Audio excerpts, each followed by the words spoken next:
I think there was a couple things there that I had a question about. Let's see if I can navigate them. The first one was for you personally, when you were talking to that awesome professor, you're like, you can study this.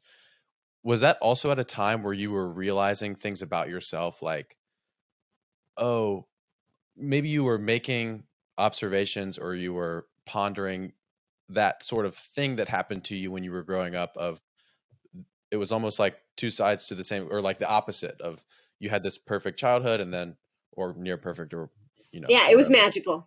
Yeah. And then it was a kind of like a hard stop, flip, Oh yeah. change. And then you were like, oh, that's why, like, I see how I've turned into this person who has these interests now. Yeah, I mean, I think I didn't know. I'm a first generation college student, and so I didn't know what graduate school was when I was in undergrad.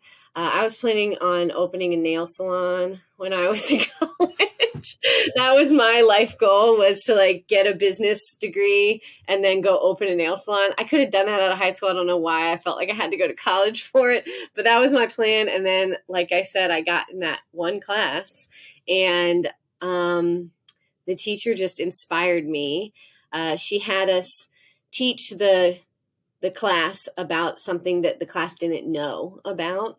And so we did this survey where we like put all these topics, like who knows about what, and then we picked something that the class didn't know that was on the list, and we taught the class. And it was the first time I had given a speech for more than 4 to 6 minutes.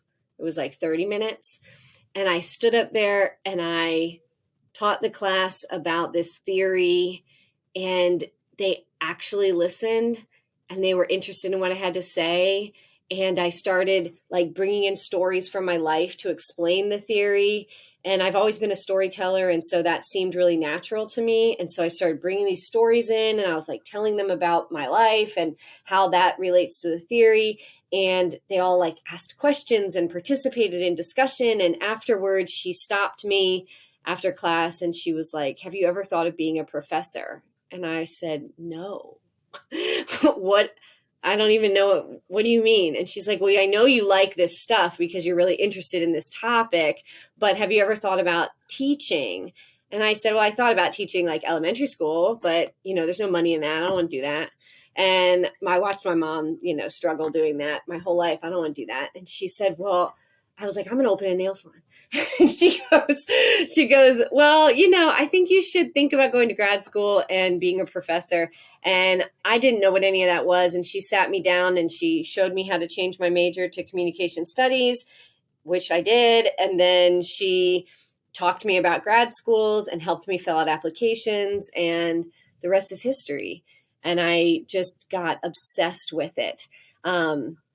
And so, yeah, I mean, I just thought it was so cool that you could study the human experience, and I could spend my whole life learning about something that I really liked. Because I think I've always liked the learning part. The learning part's always been cool for me. And so it was just like, I could do that forever. That sounds awesome.